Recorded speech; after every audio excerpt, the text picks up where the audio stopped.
Herkese salam. Bugün sizinlə 1 iyun 2025-ci il tarixində birinci qrupların informatika fənnindən qəbula düşmüş modelləşdirmə mövzusunun qraf informasiya modelinə aid sualına baxacağıq.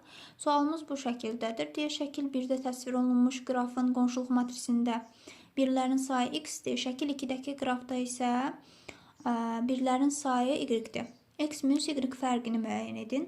Əvvəlcə şəkillərə diqqət etsək, şəkillərdə baxanda görürük ki, bu qrafların hər biri istiqamətlənməmiş, yəni yönəldilməmiş qrafdır. İstiqamətlənməmiş qrafda biz bilirik ki, bu qrafların qonşuluq matrisini qurduqda hər bir til bizə 2 dənə 1 verəcək. Yəni qonşuluq matrisdə bir tilimiz 2 dənə 1-ə bərabər olacaq. Ona görə biz əvvəlcə hər bir qrafın tillərini saysaq, birinci şəkildəki qrafda görürük ki, 9 til var. 9 til varsa, onda bu bizə 18 dənə 1 verəcək.